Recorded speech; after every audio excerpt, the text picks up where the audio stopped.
Hello dear students. तो ये जो आपका वीडियो लेक्चर है इसमें हम जेईई मेंस के पीवाईक्यूज क्वेश्चंस का चैप्टर वाइज डिस्कशन करेंगे। तो सबसे पहला जो आपके पास में वीडियो लेक्चर लेके आया हूँ वो सेंटर ऑफ मास पर है।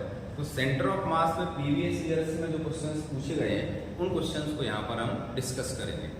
ये जो हम क्वेश्चन डिस्कस कर रहे हैं ये आपके रिवीजन के लिए बहुत ही इंपॉर्टेंट है। तो चलो हम पहले क्वेश्चन से स्टार्ट करते हैं। देखो ये जो आपका पहला क्वेश्चन दिया हुआ है उन्होंने क्या बोला है कि two bodies of mass 1 kg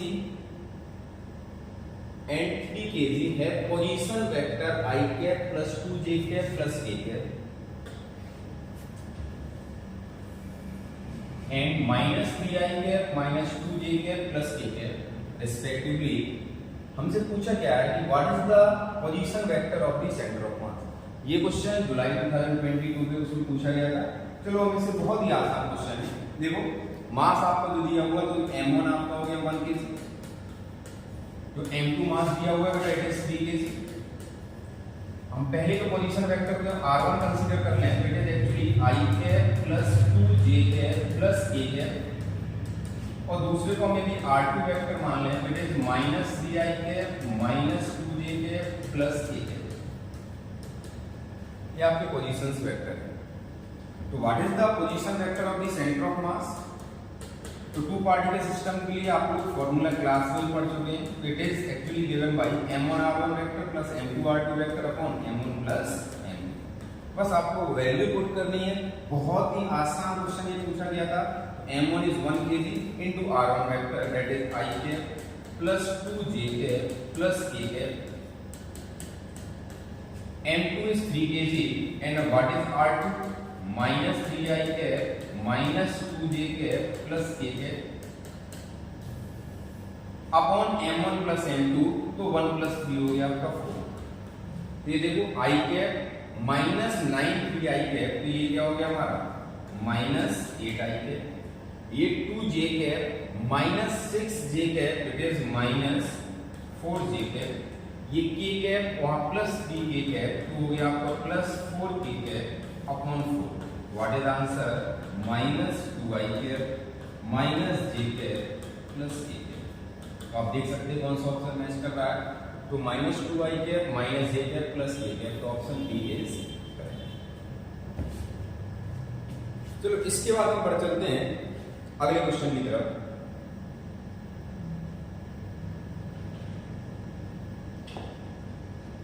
अच्छा क्वेश्चन है। जनरली इस क्वेश्चन को हम लोग क्लास में करते ही करते हैं। सभी क्लासेस में इस क्वेश्चन को मैंने डिस्कस कर रखा है। तो क्वेश्चन देखो पढ़ते हैं सबसे पहले। तो क्वेश्चन आपका क्या दिया हुआ है। क्वेश्चन दिया हुआ है कि the distance of the centre of mass from end A of one dimensional rod AB having mass density। तो mass density क्या गिवन है आपको, rho is equals to rho naught into 1 minus h square upon l square। जब भी class में question कराता हूँ मैं बताता हूँ कि centre of mass of the rod निकालते ही हम वेरिएबल का भी हम लोग सेंटर ऑफ मास निकालते हैं। उसकी डेंसिटी आपकी डिस्टेंस के साथ वेरी कर रही होती है। मैंने आपको बहुत बार बताया इसमें से कुछ नहीं आपका फंक्शन वेरी कर जाता। कभी rho equals to rho not 1 X square हो गया, कभी 1 प्लस एक्स स्क्वायर हो गया, कभी एक्स क्यूब हो गया, और इसमें कुछ भी ज्यादा डिफरेंस नहीं आता।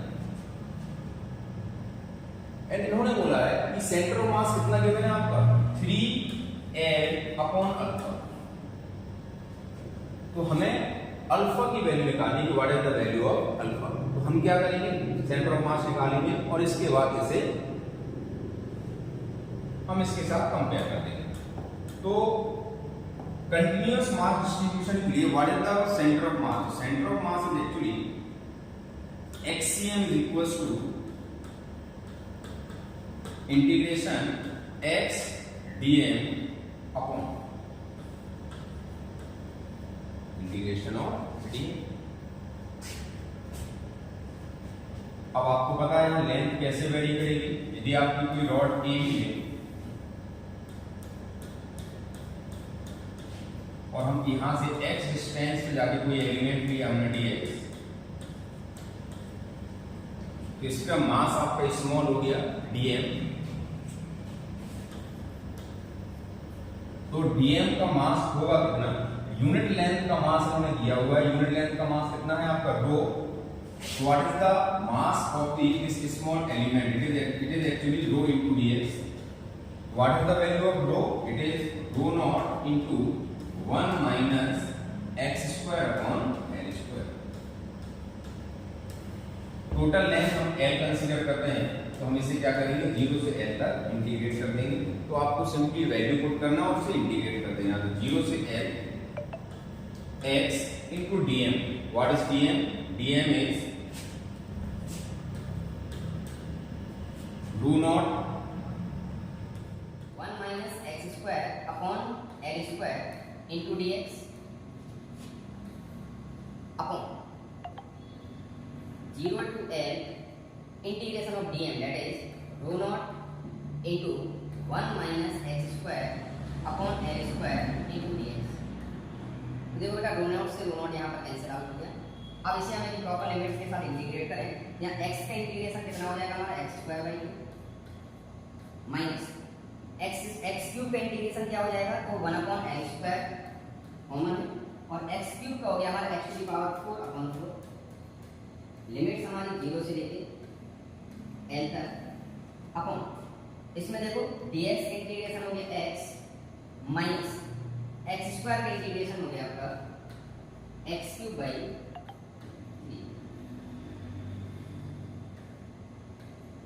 0 से लेके बस आप लिमिट को रख दीजिए और इसके बाद हम इसे कंपेयर कर लेंगे। चलो सॉल्व कर लेते हैं इसको पूरा। तो हमने लिमिट्स को रखा बेटा, तो ये क्या आ गया यहाँ पर, it is actually L square by 2 minus 1 upon L square into L two the power 4 upon 4 upon L minus 1 upon L square into L cube upon 3। तो देखो आपका यहाँ पर कैंसिल आउट हो जाएगा, तो ये आपका एल स्क्वायर बचा, L square by 2 minus L square by 4, it is L square by 4। यहाँ देखो सिर्फ एल बचेगा, L minus L by 3, it is actually 2 L by 3। यहाँ पर एल से एल कैंसिल आउट हो गया, ये कितना आ गया हमारा 3l बाई 8। क्वेश्चन के अकॉर्डिंग ये कितना दिया हुआ था, क्वेश्चन के अकॉर्डिंग ये सेंटर ऑफ मास है, ये गिवन था आपका 3l अपॉन अल्फा। यदि हम दोनों को कंपेयर कर लें तो what is the value of the alpha, alpha is actually आसान सा क्वेश्चन है, देख सकते हैं आपको ये जुलाई में 2022 में 25 जुलाई को पूछा हुआ क्वेश्चन है। दो क्वेश्चन में क्या दिया हुआ है, क्वेश्चन में दिया है 3 identical spheres each of the mass m are placed at the corners of a right angle triangle with mutually perpendicular sides equal to 3 cm each, taking point of intersection of mutually perpendicular sides as origin, the magnitude of the position vector of the center of mass of the system is root x। तो हमें x की value निकालनी है। देखो question कुछ इस तरीके से दिया हुआ है, ये सपोज आपका राइट एंगल ट्रायंगल है, यहां पर हमारे 3 आइडेंटिकल स्फीयर्स रखे हुए हैं। There are placed 3 identical spheres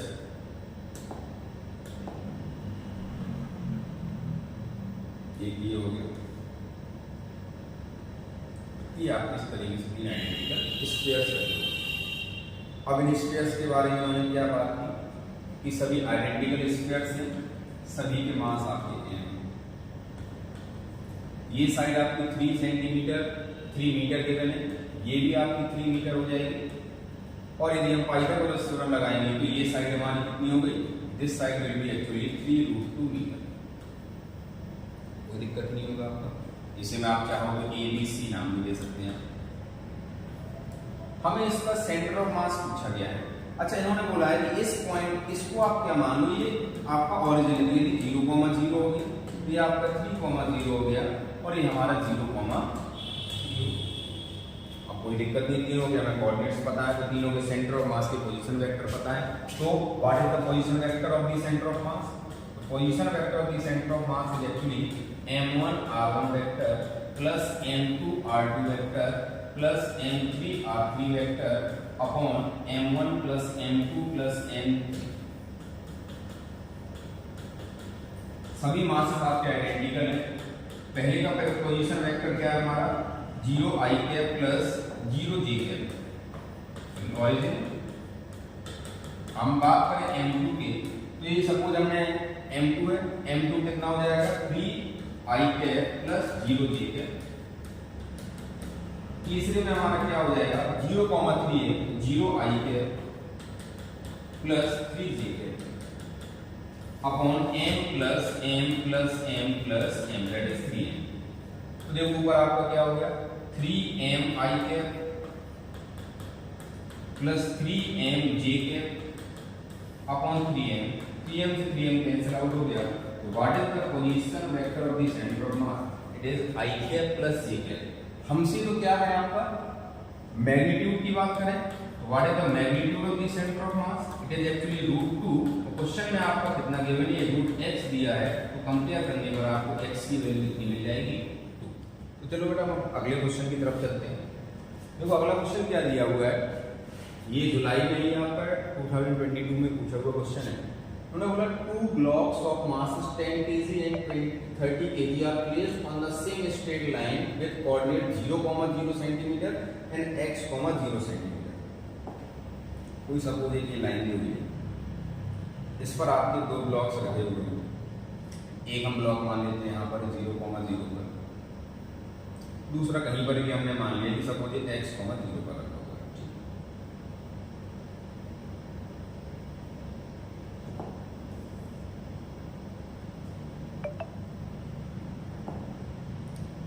इनके कोऑर्डिनेट्स, इसका कोऑर्डिनेट हो गया हमारा 0,0, इसका कोऑर्डिनेट है हमारा x, 0। आगे इन्होंने इसमें क्या बात की है, इन्होंने बोला कि ये आप सपोज ये आपका 10 kg के है, दूसरा ब्लॉक आपका 30 kg के है। If the block of the 10 kg is moved on the same line through a distance of 6 cm towards the other block, तो ये आपका मूव कर जाता है 6 सेंटीमीटर से। तो सपोज इसकी डिस्प्लेसमेंट को हम डेल्टा x1 मान लेते हैं, तो 6 सेंटीमीटर से मूव किया। इनका सेंटर ऑफ मास कहीं यहाँ पर जहां पर भी लाई कर रहा हो, ये आपका डेल्टा x1 से मूव किया। It is the displacement of the 10 kg block. Then by what distance the 30 kg block should be move. Obvious सी बात है, यदि हम डेल्टा x1 को राइट साइड में मूव करा रहे हैं, मतलब कि 10 kg ब्लॉक पे हम राइट साइड से मूव करा रहे हैं और सेंटर ऑफ मास को चार्ज में वहीं के वहीं बना रहे हैं, तो आपका जो 30 kg ब्लॉक है उसको लेफ्ट साइड मूव करना होगा। तो फोर्स है आपका इसी की तरफ होगा, किधर होगा टुवर्ड्स द 10 kg। लेफ्ट का मतलब क्या होगा टुवर्ड्स द 10 kg। तो बी और डी ऑप्शन तो आपके अपने आप अलग हो गए। हम मान लेते हैं कि इसमें जो डिस्प्लेसमेंट हुआ दैट इज डेल्टा x2। हम फॉर्मूला लगा लेते हैं, तो delta xcm is equal to m1 into delta x1 plus m2 into delta x2। r1 r2 भी मान सकते हैं, मैंने आपका डेल्टा x1 डेल्टा x2 मान लिया, हॉरिजॉन्टल मान लिया m1 plus m2। Since there is no displacement in the centre of mass, ये 0 हो गया। m1 आपका 10 kg है, ये राइट डायरेक्शन में चला, अब इसको प्लस मान लेते हैं तो इनटू 6। m2 आपका 30 गिवन है, मान लेते हैं इसका डिस्प्लेसमेंट डेल्टा x2 है, और 10 प्लस 30 कितना हो गया 40। ये मल्टीप्लाई हो गया आपका 0 हो गया 30 into delta x2 is equal to 60, actually -60। तो डेल्टा x2 कितना आ गया आपका -2 सेंटीमीटर, क्योंकि राइट डायरेक्शन को हमने प्लस माना था, तो ऑब्वियस सी बात है माइनस मींस हो गया लेफ्ट साइड। तो 30 kg block will move towards the left. Towards the left का मतलब क्या हो गया towards the 10 kg block. By what distance? By distance 2 centimetre. Hence option C will be correct. हम ऐसे बहुत सारे क्वेश्चंस क्लास में कर चुके हैं, आप देख सकते हैं क्वेश्चंस बिल्कुल भी टफ नहीं है, बहुत आपके बेसिक से क्वेश्चंस हैं जो कि आपसे पूछे गए। तो चलो हम अगले क्वेश्चन की तरफ बढ़ते हैं। अगला क्वेश्चन बहुत ही आसान क्वेश्चन है, चलो हम इस क्वेश्चन को समझते हैं। ये आपका 2022 में ही पूछा हुआ है, 25 जुलाई के शिफ्ट में पूछा हुआ क्वेश्चन है। देखो क्वेश्चन क्या है, a body of the mass 2 kg moving with a speed of 4 metre पर सेकंड। तो सपोज कोई आपका 2 kg मास की बॉडी है,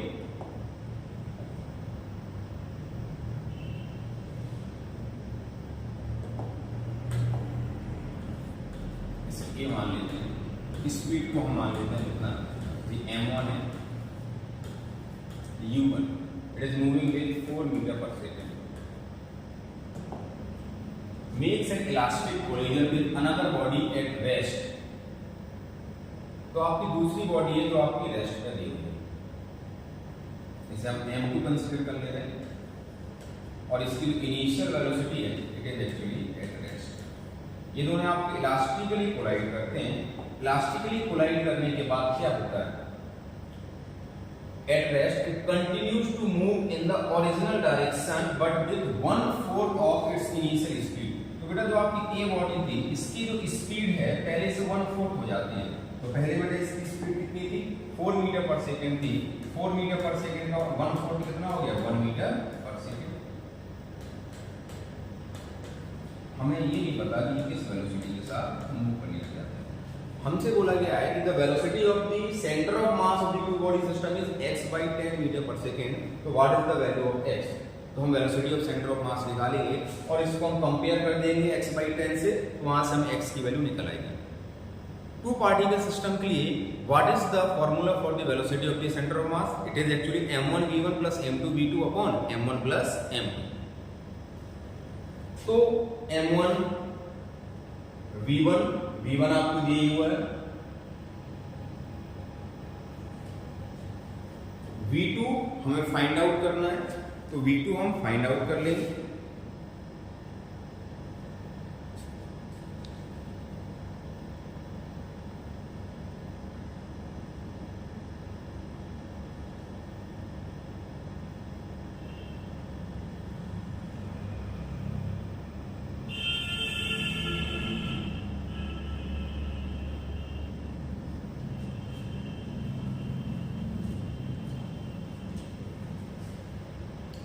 देखो बेटा आपको velocity of the centre of मास निकालना है। आपको पता है velocity of the centre of mass is m1v1 plus m2v2 upon m1 plus m2। सबसे पहले हम क्या करें, यहाँ पर conservation of linear momentum apply करें। According to conservation of linear momentum,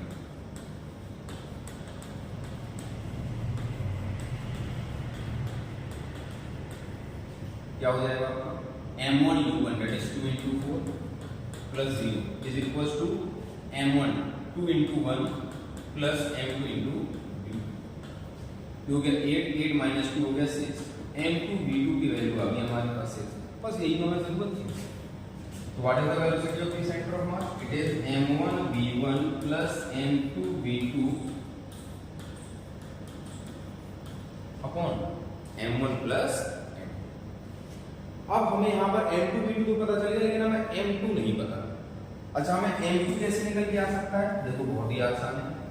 हमें पता इक्वल्स टू क्या होगा, v2 minus v1 upon u1 minus u2 that is velocity of separation upon velocity of vector। Elastic polygon है तो e की value 1 होगी। v2 हमें नहीं पता लेकिन v1 हमें पता है होगा। u1 हमें गिवन है बेटा 4 और u2 आपका कितना है 0। तो यहां से v2 देखो कितना आ जाएगा, 4 plus 1 that is 5 मीटर पर सेकंड।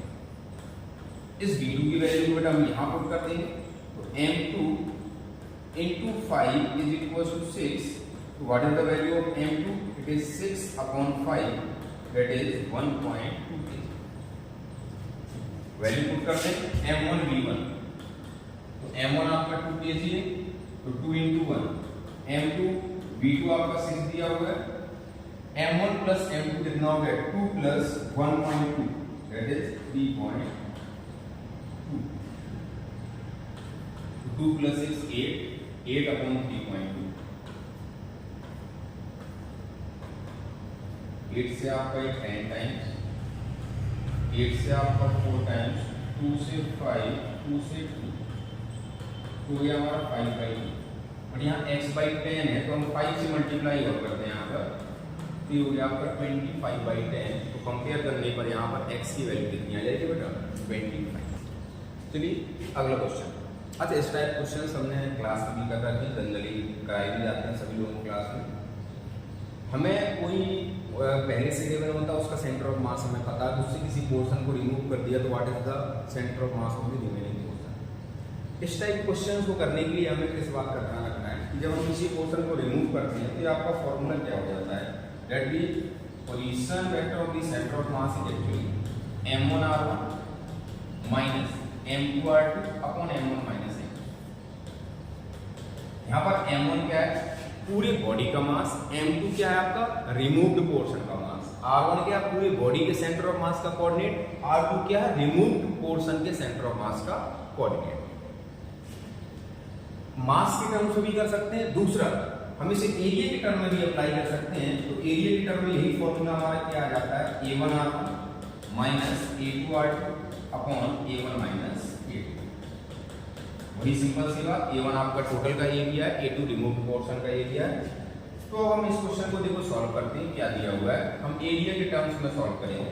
जैसे मैं बोला circular hole of radius a/2 is cut out of a circular disc of radius a as shown in the figure. The centroid of the remaining circular portion with respect to the point OBD. तो देखो आपकी disc है,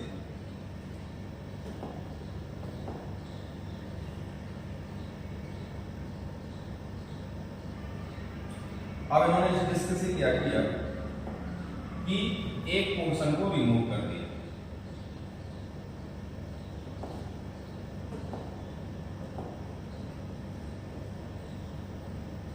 इसको इन्होंने remove कर दिया।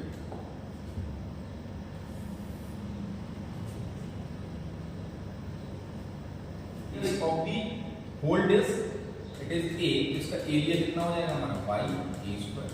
अब ये सी वाला इसका जो डायमीटर 2a है और रेडियस हमारी ए है, तो इसका सेंटर ऑफ मास, इसका सेंटर होगा दैट इज a, 0। तो डिस्क आपने रिमूव किए, उसका एरिया क्या होगा पाई a/2 होल स्क्वायर, ये हो गया बेटा आपका पाई a स्क्वायर बाई। यहां से उसका सेंटर ऑफ मास कितने डिस्टेंस पर होगा, तो r2a, ये a हो गया, ये a/2 हो गया, तो इट इज 3a/2। आप देख सकते हैं कि diagram it is symmetrical about the x axis. इसका सेंटर ऑफ मास हमारा x कोऑर्डिनेट पर ही x एक्सिस पर ही लाई करेगा। What is the x coordinate of the new centre of mass, it is xcm is equals to a1 x1 minus a2 x2 upon a1 minus a2। a1 is pi a square, इसका x coordinate कितना है हमारा a, minus a2 is pi a square by 4 और इसका coordinate कितना हमारा 3a/2 upon pi a square minus pi a square by 4। अब हम इसे भी सॉल्व कर लें, तो पाई a स्क्वायर हर जगह से आपका कैंसिल आउट हो जाएगा, ये हो गया हमारा a माइनस 3a/8, ये हो गया हमारा 5a/8 upon 3/4।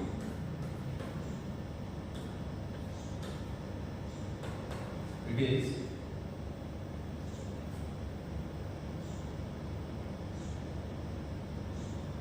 5a/6। Option third is correct।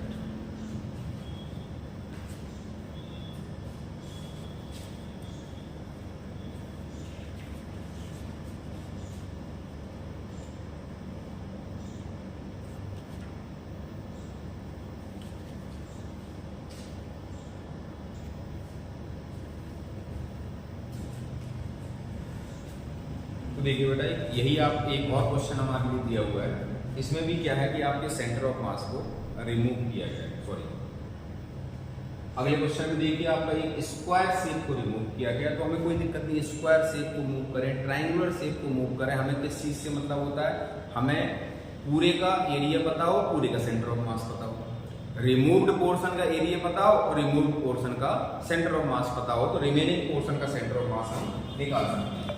तो सबसे पहले हम एरिया की बात करें, तो आपका जो डिस्क गिवन है उसका एरिया हो जाएगा आपका पाई r स्क्वायर,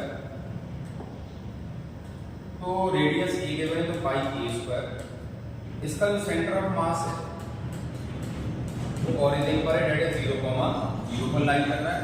स्क्वायर की जो साइड है वो a/2 है, उसका एरिया हो जाएगा हमारा side square that is a²/4 और उसको डिस्क के सेंटर से जो स्क्वायर का सेंटर है उसकी डिस्टेंस आपको गिवन है a/2, तो जो इसका आपका कोऑर्डिनेट होंगे दैट इज a/2, 0। बस यही हमारे इंफॉर्मेशन काम की है। बाकी हम centre of mass of the remaining portion आसानी से निकाल देंगे। तो centre of mass of remaining portion, centre of mass of the remaining portion it will be a1r1 minus a2r2 upon a1 minus a2। a1 pi a square, r1 is 0, a2 is a²/4 and what is r2? r2 आपको a/2 given है upon a1 is pi a square minus a²/4। यहाँ से आपका a square cancel out हो जाएगा, पाई की value solve कर दीजिए। तो ये सब सॉल्व करने के बाद it comes out to be approximately -a/23। It is approximate answer. तो कंपेयर करने पर हमारा x